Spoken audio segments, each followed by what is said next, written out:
You have heard about his birth. You have heard about his miracles. You have heard about the cross. You have heard about the resurrection. But nobody, and I mean nobody, has ever sat you down and asked you the question that changes everything about how you understand all of those things. Where was Jesus before Bethlehem? Not in heaven in a general sense. Specifically, what was he doing? What did he look like? What was his position? What was his name? Was he there when the universe was created? Did he have a voice in the creation of Adam? Did he know, before a single human being existed, that he was going to have to become one of them? And if he knew, did he agree? Before the manger, before Nazareth, before the Jordan River, before Gethsemane, before the cross, there was a story already happening. A story that started before time itself existed. And that story is what we are going inside today. Stay until the end, because by the time this video is finished, the Jesus you thought you knew will be immeasurably bigger than before. Before we go any further, I want to ask you something personally. If this channel has ever given you something, a new perspective, a deeper understanding, a question worth sitting with, please hit the subscribe button, turn on the notification bell, and drop a comment telling me where you are watching from. I read every single one. Now, let us go back, before the beginning. There is a verse in the Gospel of John that most Christians have read dozens of times, and most of them have never stopped long enough to feel the full weight of what it says. John chapter 8, verse 58. Jesus is in the temple in Jerusalem. He is in a heated debate with the Pharisees about his identity, and the Pharisees make a point they think is unanswerable. You are not yet 50 years old, and you have seen Abraham? Abraham had been dead for approximately 2,000 years. How could this man standing before them, a man in his early 30s from a carpenter's family in Nazareth, claim to have seen Abraham? And Jesus answers with two words so explosive that the Pharisees immediately picked up stones to kill him. He said, "Before Abraham was, I am." Not I was, not I existed before Abraham. I am. Present tense, the eternal present. The same divine name that God spoke to Moses from the burning bush, I am who I am, spoken by Jesus in the temple in Jerusalem. He was not saying, I existed before Abraham. He was saying, I exist in a category that is not subject to before and after. I am the eternal present. I did not begin. This is the foundation of everything we are going to explore today. Jesus of Nazareth, the man who got tired, who got hungry, who wept at the grave of his friend, who sweat blood in a garden, was not simply a man who was born. He was a being of eternal existence who chose to enter human experience. And the story of who he was before that choice is one of the most extraordinary stories in all of Scripture. It begins not in Bethlehem, not in Nazareth, not even in Eden. It begins in a place before place existed, in a time before time began. Now, most people, when they think about Jesus before his birth, they imagine him simply waiting somewhere in heaven, sitting, passing time until the right moment came for him to be born. But that picture is completely wrong, because the eternal Word was not waiting. He was not passive. He was not in a holding room between eternity and Bethlehem. He was active. He was creative. He was present. He was involved. And he was already in relationship, an eternal, face-to-face, blazing, joyful relationship with the Father. Long before the first star was made, long before the first angel sang, long before the first word of Genesis was true, The question is not simply where was he? The question is, who was he? And the answer to that question will permanently change the way you understand everything about the life he eventually chose to live on earth. Because you cannot fully understand what he gave up in the incarnation until you understand what he had before it. Let us find out. The Gospel of John does not begin the way the other three Gospels begin. Matthew begins with a genealogy. Mark begins with the ministry of John the Baptist. Luke begins with the birth narrative. But John goes somewhere completely different. John goes back, all the way back, before the genealogy, before the ministry, before the birth, before everything. John chapter 1, verse 1. In the beginning was the Word, and the Word was with God, and the Word was God. Three statements, each one more profound than the last. Statement 1. In the beginning was the Word. In the beginning, the same phrase that opens Genesis. In the beginning, God created the heavens and the earth. John is deliberately taking you back to the moment of creation, and he is telling you, before that moment happened, before the beginning began, the Word already was. Not the Word came into being at the beginning, not the Word was created at the beginning. Was, already existing, already present, already there. Statement 2. The Word was with God. The Greek word here is pros, and pros does not simply mean proximity, standing nearby. Pros describes a face-to-face relationship, an interactive, intimate, dynamic relationship between two distinct persons. The Word was not merely near God, the Word was face-to-face with God, in an eternal relationship of such intimacy that before any created being existed to witness it, they were already in conversation, already in communion, already face-to-face. Statement 3. The Word was God. Not a God, not a lesser God, not a God-like being. The Word was God. One God in a relationship with Himself so deep, so eternal, so complete, that the only language that can describe it is both distinction and unity simultaneously. This is what theologians call the Trinity. One God, three persons, the Father, the Son, the Spirit. All three fully God, all three eternally distinct. And the Word, the second person, was face to face with the Father before anything else existed. Then John verse 14 identifies the Word. The Word became flesh and made His dwelling among us. The eternal face-to-face companion of the Father became a baby. The one who was before the beginning entered the beginning. The one not subject to time entered time. The one who was God became a man, and the man's name was Jesus.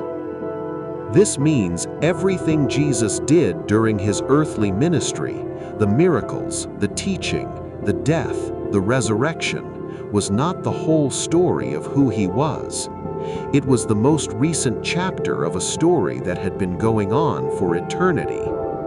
The Jesus who healed the blind and raised the dead was the same one whose face Isaiah could not look at directly. The Jesus who was born in a stable in Bethlehem was never only the man born in Bethlehem. He was the Word who was before all things, and His story goes back much further than any manger. So what exactly was the Word doing before creation? Before the universe existed? Before the angels sang? Before the first star blazed into existence? What was the eternal face-to-face life of the Word and the Father like? the Bible gives us more insight into this than most people realize. Proverbs chapter 8, one of the most extraordinary and most overlooked passages in the entire Old Testament. In this passage, wisdom speaks, and wisdom describes her existence before creation in the most personal and most vivid terms in all of Scripture. Verses 22 through 31. The Lord brought me forth as the first of his works, before his deeds of old. I was formed long ages ago, at the very beginning when the world came to be. When there were no watery depths, I was there. When there were no springs overflowing with water. Before the mountains were settled in place, before the hills I was brought forth. Before the mountains, before the hills, before the dust of the earth, the Word was already there. And then listen to what comes next. I was there when he set the heavens in place, when he marked out the horizon on the face of the deep, when he established the clouds above, when he gave the sea its boundary, when he marked out the foundations of the earth. He was there at every step of creation, not as an observer, not as a passive audience, as a participant, as the one through whom the Father's creative will became creative reality. And then the most personal verse of all. Then I was constantly at his side. I was filled with delight day after day, rejoicing in his presence, rejoicing in his whole world, and delighting in the human race. Constantly at his side, filled with delight, rejoicing, delighting in the human race before they existed. The Word, before a single human being had drawn breath, was already delighting in them, already full of joy at the prospect of them, already in love with a creation that had not yet been created. This is who Jesus was before Bethlehem, not a distant, cold theological abstraction, not a waiting presence, enduring eternity until the moment of incarnation. A person, full of delight, full of joy, face to face with the Father, rejoicing in what they were making together, and delighting most specifically in us. Most of us picture eternity before creation as silent, dark, empty, waiting. But Proverbs 8 gives us a completely different picture. Laughter, delight, joy, constant companionship, creative energy, love pouring outward towards things not yet made. This is the Jesus who was before the beginning. This is what he was doing, not waiting for the incarnation, not enduring the time before time, living, rejoicing, delighting in the Father, in the creation they would make together, in the human beings who would one day fill that creation. He was not waiting to love you. He was already loving you before the world that produced you existed. Now let us talk about his position, because it is not enough to say he existed before creation. The question is, what was he? What was his rank? What was his authority? Colossians chapter 1 verses 15 through 17 is the most comprehensive New Testament description of the pre-incarnate position of Jesus. The Son is the image of the invisible God, the firstborn over all creation. For in him all things were created, things in heaven and on earth, visible and invisible, whether thrones or powers or rulers or authorities. All things have been created through him and for him. He is before all things, and in him all things hold together. Let us break this down piece by piece. The image of the invisible God. God the Father, in his essential divine nature, is invisible. No created being can look at the fullness of the divine essence and survive. When Moses asked to see God's glory in Exodus 33, God told him, "You cannot see my face, for no one may see me and live." But the Word is the image of the invisible God. He is the visible expression of what is otherwise invisible. He is the face of God that can be encountered, the form of God that can be approached. When God appeared in the Old Testament, when he appeared to Abraham, when he wrestled with Jacob, when he appeared to Joshua before Jericho, the theological tradition of the Church from its earliest centuries understood these as appearances of the pre-incarnate Word, the image of the invisible God making himself visible to his creation long before Bethlehem. Firstborn over all creation. This phrase has been misunderstood for centuries. Some have taken firstborn to mean first created, as if Jesus was the first being God made. But that is not what firstborn means. In the ancient Jewish world, firstborn was a title of position and authority, not chronological origin. The firstborn son received the inheritance, the authority, the birthright. To call Jesus firstborn over all creation is to say he holds the position of supreme authority over everything that exists. He is the heir of all creation, the one to whom everything belongs. All things were created through him and for him. Through him, he is the agent of creation. For him, he is the purpose of creation. Everything that was ever made was made through him, and everything that was ever made was made for him. The universe is not an end in itself. It is a gift made by the Father for the Son. In him, all things hold together. Right now, as you are watching this video, the atoms making up the chair you are sitting on are holding together because he is willing them to.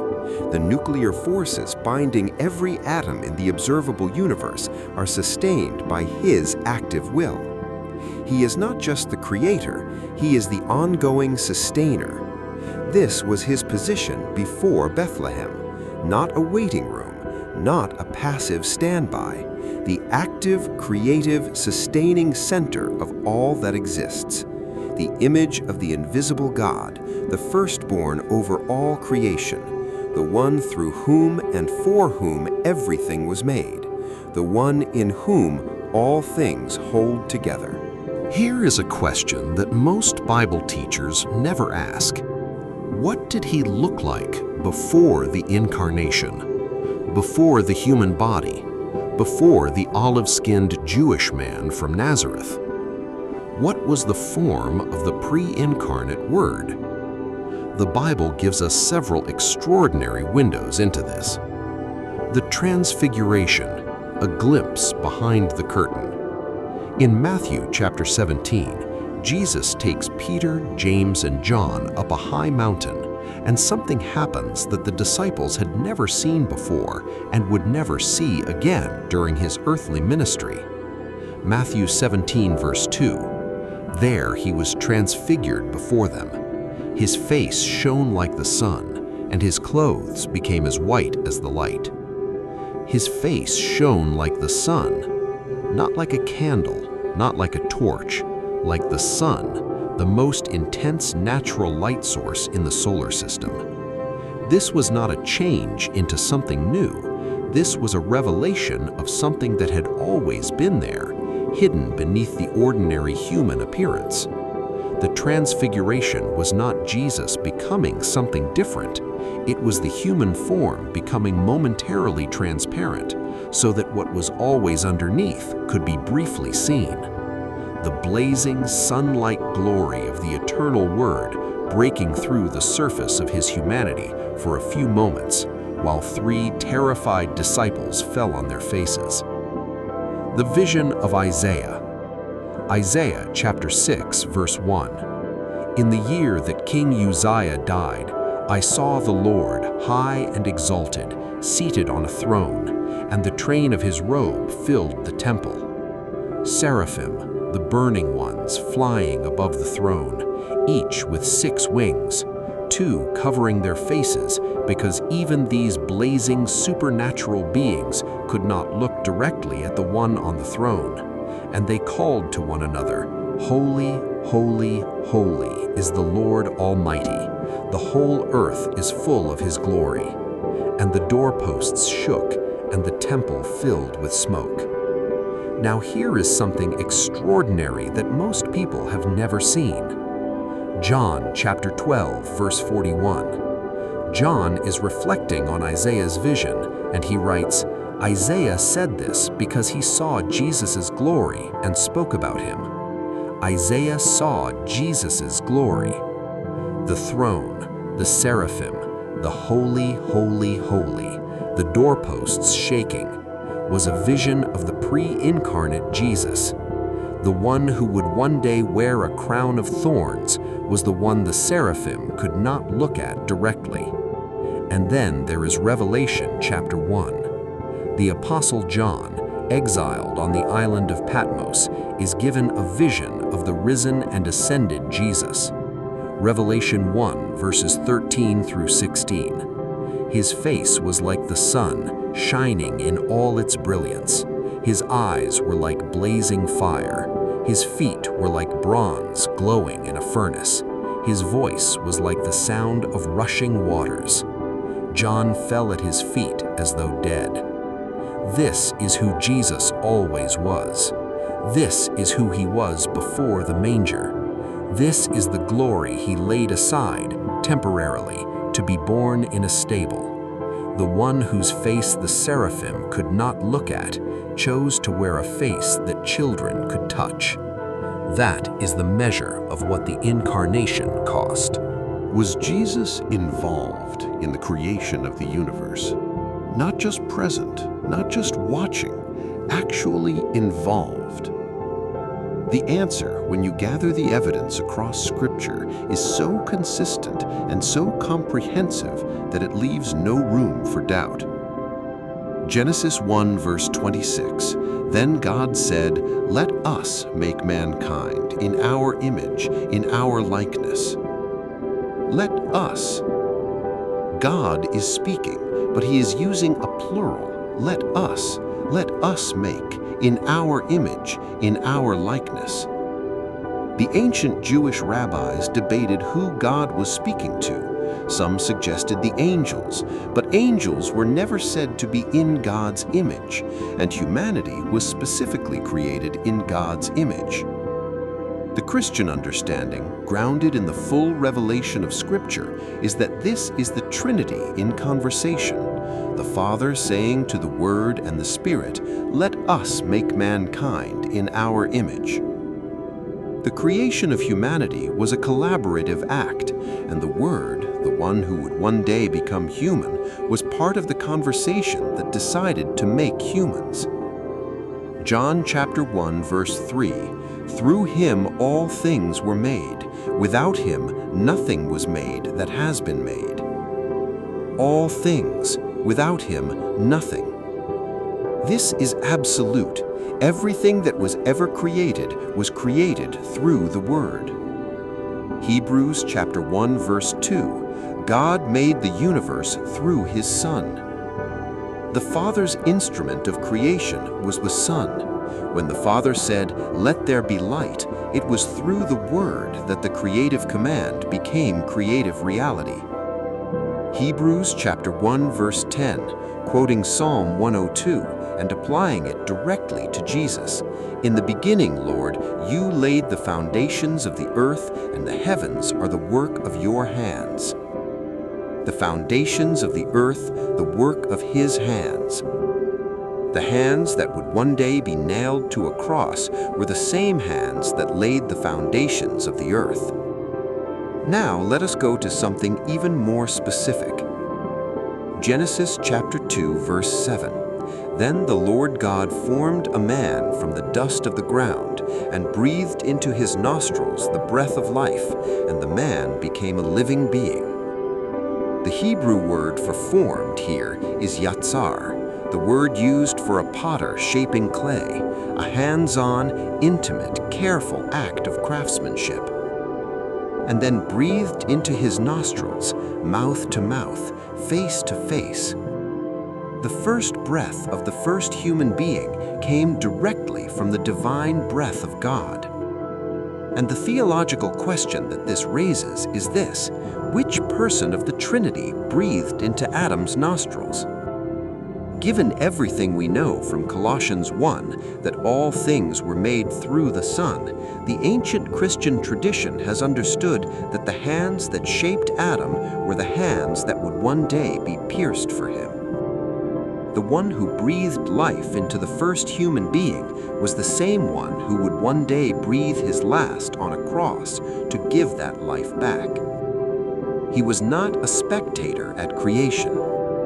He was the craftsman, the hands, the voice, the breath, the creator who would one day become the creation he made. Now, we come to the question I believe is the most important in this entire investigation.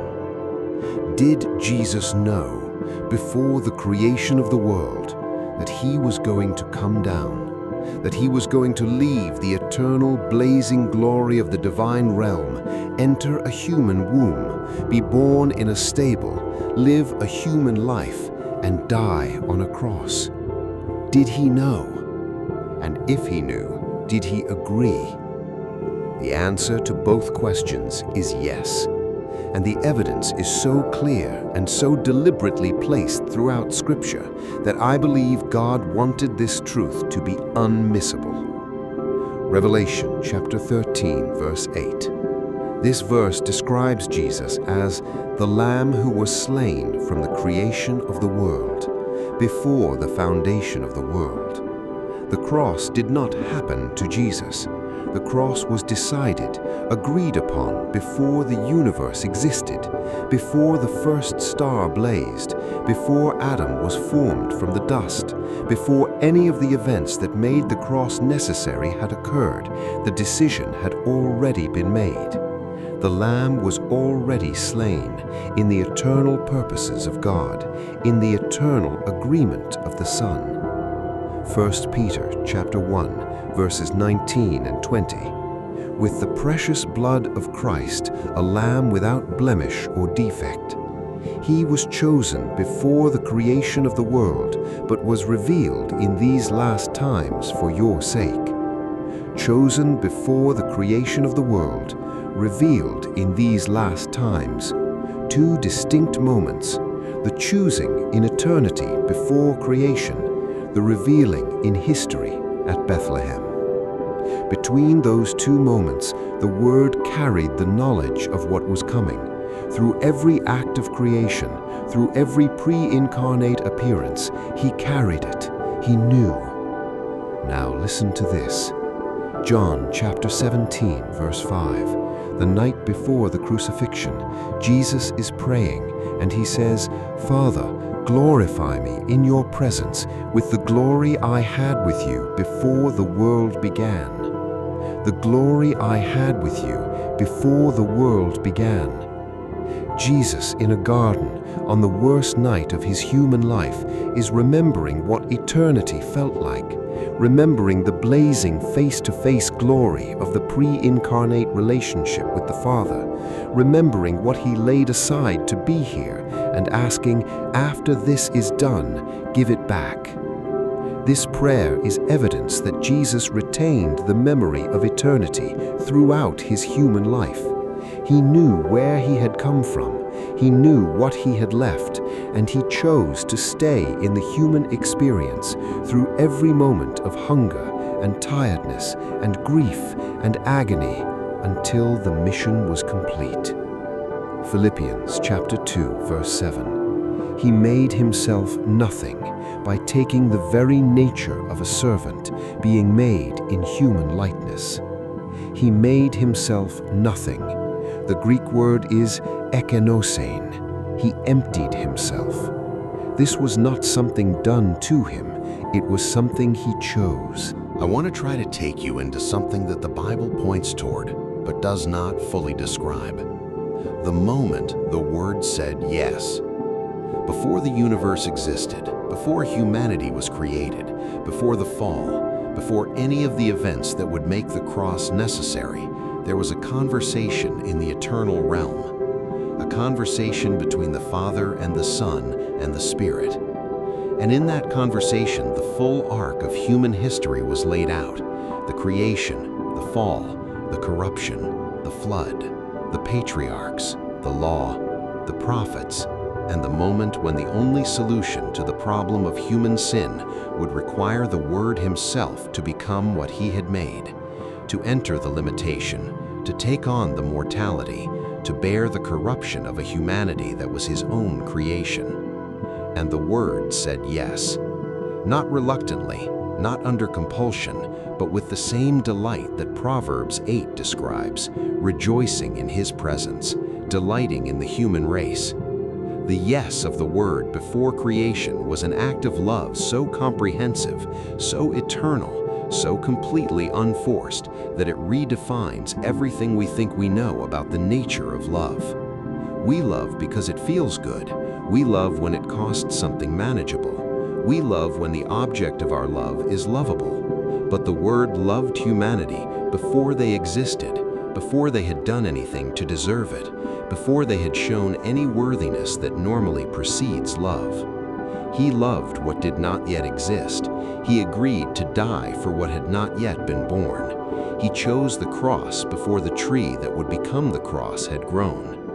Ephesians chapter 1, verses 4 and 5. He chose us in Him before the creation of the world to be holy and blameless in His sight. In love, He predestined us for adoption to sonship through Jesus Christ in accordance with His pleasure and will. Before the creation of the world, He chose us in love in accordance with His pleasure, not His obligation, not His duty, His pleasure. The love that agreed to the cross before the foundation of the world was a love that took pleasure in loving, a love that found joy in the choosing, a love that smiled at the prospect of you before the universe was old enough to contain you. And John chapter 10, verse 18, Jesus speaking about His own death, "No one takes it from me, but I lay it down of my own accord. I have authority to lay it down and authority to take it up again. Nobody takes my life from me, I lay it down." The cross was not the defeat of Jesus. The cross was the execution of the plan Jesus agreed to before the foundation of the world.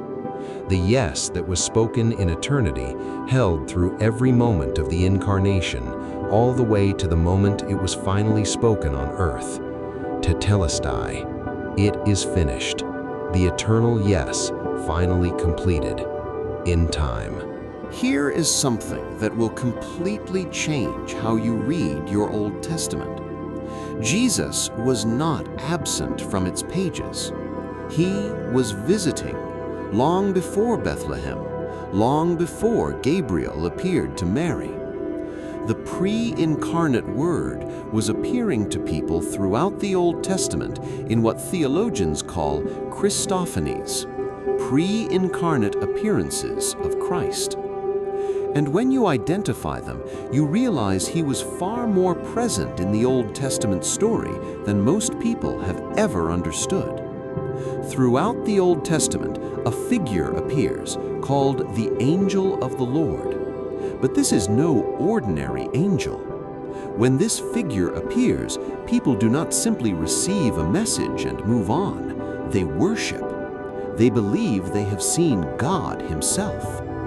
Hagar, fleeing into the desert, encounters the angel of the Lord.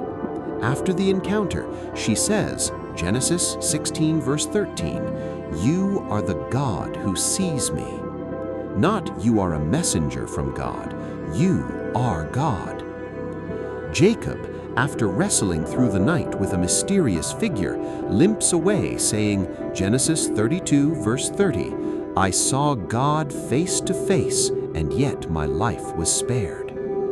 Gideon, after the angel of the Lord appears, Judges chapter 6, verse 22, cried out, "Sovereign Lord, I have seen the angel of the Lord face to face."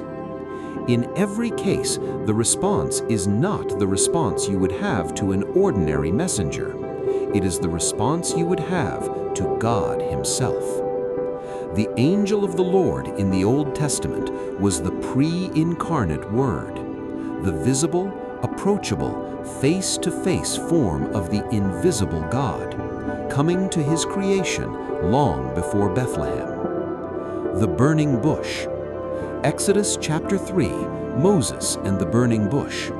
The angel of the Lord appears in flames from within the bush, and then God calls to Moses from within the bush and says, "I am who I am."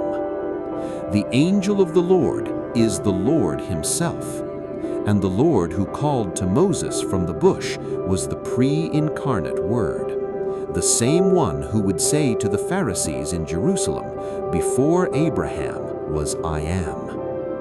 The fourth man in the furnace.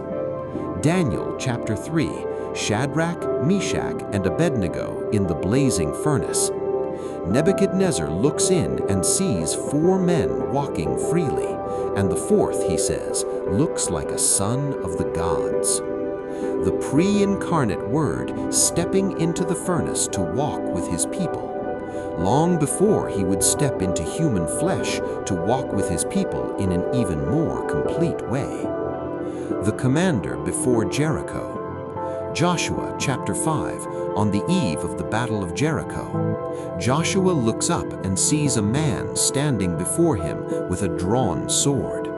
The figure answers, "As commander of the army of the Lord, I have now come."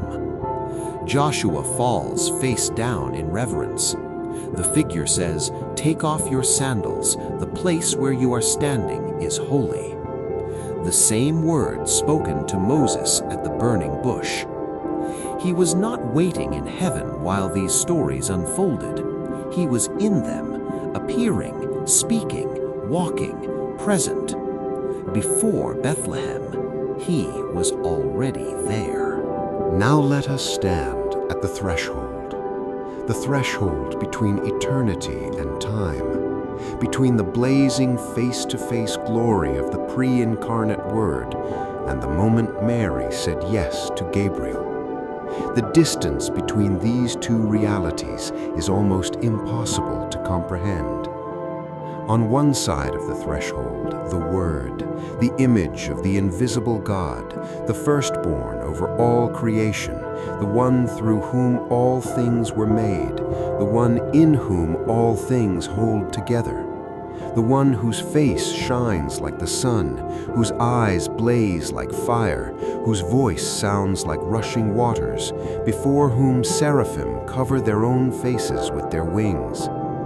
On the other side of the threshold, a baby, in a feeding trough, in a stable, in a small town in Roman-occupied Judea, unable to speak, unable to walk, unable to feed himself, dependent on a teenage girl from Nazareth to survive. The distance between those two realities is the measure of the love. Micah chapter 5, verse 2. "But you, Bethlehem Ephrathah, though you are small among the clans of Judah, out of you will come for me one who will be ruler over Israel, whose origins are from of old, from ancient times." Whose origins are from ancient times. The Hebrew phrase Mikadem, Miyamei Olam means from before, from the days of eternity. The prophet Micah, writing 700 years before Bethlehem, understood that the one being born in that small town was not new. He was ancient, ancient beyond the measurement of human time. His origins were from eternity. And John chapter 1 verse 14, "The Word became flesh and made his dwelling among us." Made his dwelling among us. The Greek word is eskenosin. He tabernacled among us. He pitched his tent in our neighborhood. The one who sustains the universe by his will moved in next door. The one whose face the seraphim cannot look at wore a human face that neighbors touched. The one whose voice shook the foundations of the temple learned to speak by making infant sounds in a stable. Philippians chapter 2 verse 7 makes this explicit. He made himself nothing. He emptied himself. He who was in very nature God took the very nature of a servant. The Creator became the creation, The sustainer became the sustained, the eternal became the temporary. And every moment of the human life that followed, every hungry evening, every tired morning, every tear at every grave, every betrayal, every blow, every nail, was the cost of the yes that was spoken in eternity before any of it was necessary. He was not surprised by any of it. He had agreed to all of it. Before the manger existed, before Mary existed, before Bethlehem existed, before the Roman Empire that governed it existed, before the earth it stood on existed. The Word had already said yes, and the manger was the first visible evidence in time and in space of an agreement that had been made in eternity, before the world began. Let me bring all of this home to you, because everything we have covered today is not just theology for scholars. It is personal truth for every person watching this video. Here is what it means. The Jesus who was born in Bethlehem was not a man who became divine. He was the divine who became a man. He did not earn his way to God. He was God who came to us. He did not discover his purpose in his ministry. His purpose was decided before the foundation of the world. He did not surprise heaven with his obedience. Heaven had been watching him choose this since before the first star blazed. And here is the most personal part of all. Before you were born, before your parents were born, before your nation existed, before the earth itself was formed, he was already thinking about you. He was already delighting in you. He was already agreeing to the cost of reaching you. Ephesians 1, verse 4, He chose us in Him before the creation of the world. Before the creation of the world. You were chosen before the world that produced you existed. You were loved before you had any capacity to be lovable. You were thought of before you had a single thought of your own. And the one who was face to face with the Father in eternity, who created the universe with His hands, whose face shines like the sun, whose voice sounds like rushing waters, chose to be born in a stable and die on a cross. For you. Not because you deserved it, not because you had earned it, not because you were first, but because before the world began, He decided you were worth it. He knew about the stable. He knew about Nazareth. He knew about Judas. He knew about Gethsemane. He knew about the flogging and the nails and the darkness and the cry of desolation. He knew all of it before any of it existed, and He said yes anyway. This is the Jesus you did not fully know before today. Not a teacher who became important, not a miracle worker who earned divine status, not a good man who died for a cause. The eternal Word, the image of the invisible God, the one whose face shines like the sun, who was with the Father before the beginning, who laid the foundations of the earth with His hands, who breathed life into the nostrils of the first human being, who appeared to Abraham and Moses and Gideon and Joshua long before Bethlehem, who agreed to the cross before the tree had grown, who said yes before there was anything to say yes to, who was face to face with the Father in eternity and chose to be face to face with you in time. That is who Jesus is. That is who He was. That is who He always will be. And that is the story that changes everything. Before you go, I just want to say thank you. Thank you for spending this time going deep into something most people never explore, the full pre-existence of Jesus, His position before creation, His appearance before the incarnation, his role in making the universe, his knowledge of everything that was coming, his agreement before the foundation of the world to come anyway. If something in this video moved you, if something landed in a way you were still sitting with, drop a comment below. Tell me what it was. Tell me where you're watching from. I want to hear from you. Every comment matters to me personally. And if you are not yet subscribed, please hit the subscribe button, turn on the notification bell. Every video on this channel is made with one purpose: to take you deeper into the most extraordinary story ever told. I will see you in the next one.